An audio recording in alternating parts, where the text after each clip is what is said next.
de ce véhicule et de ces personnes arrêtées sur la bande d'arrêt d'urgence. On prend justement la direction de Toulouse avec les premières difficultés de cette fin de journée. Un trafic qui se charge peu à peu, à l'ouest particulièrement.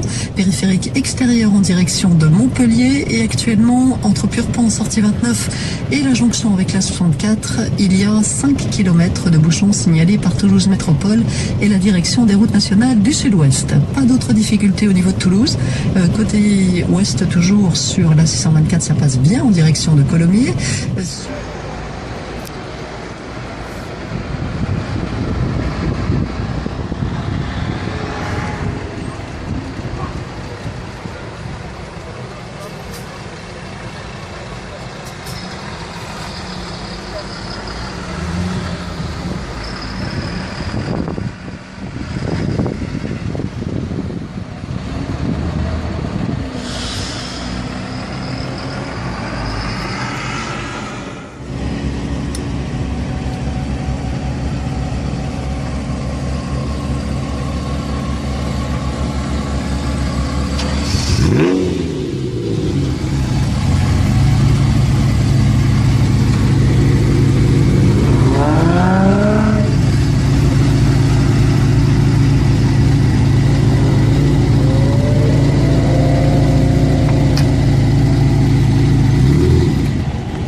C'est un poisson hirondelle.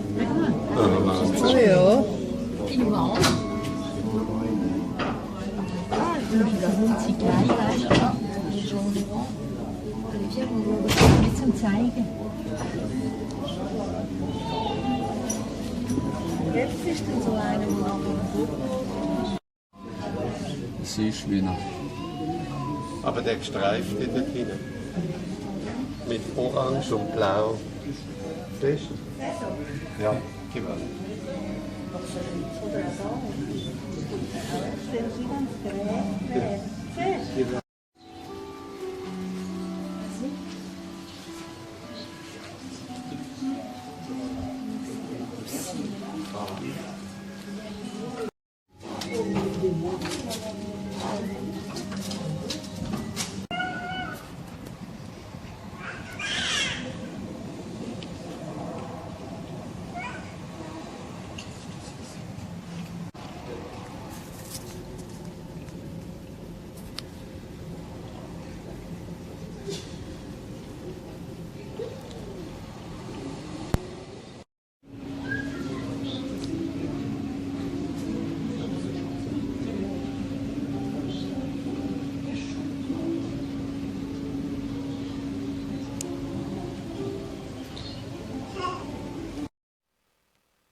Mesdames, Mesdemoiselles, Messieurs, après avoir traversé le Pertuis d'Antioche, nous voici arrivés en rade de l'Ildex. Avant de vous parler du Fort Boyard et de s'en approcher, j'aurais voulu tout d'abord vous situer un peu. Sur notre arrière, il faut imaginer que nous avons laissé La Rochelle. Nous sommes environ à 20 km du vieux port de La Rochelle, par bateau bien sûr. Sur notre droite, vous trouverez l'île d'Oléron. À notre gauche, l'île d'Aix, que nous irons rejoindre dans quelques minutes. Disons, les clés du Fort Boyard. C'est sous Napoléon, en 1804, que les travaux de ce fort commenceront. Car à cette époque, il faudra enfin trouver le moyen le plus efficace afin de protéger la rade de l'île d'Aix et surtout le prestigieux arsenal militaire de Rochefort, situé à quelques ans. Pour leur faciliter l'accostage, il y avait un brise-glace en granit et un port de débarquement formé par 2 digues dans le sud du Fort Boyard, côté de la tour de vigie. Mais restés sans entretien, ces ouvrages seront très vite emportés par la mer. En ce qui concerne le tournage des émissions, les clés du Fort Boyard, les tournages se déroulent en général de juin à juillet.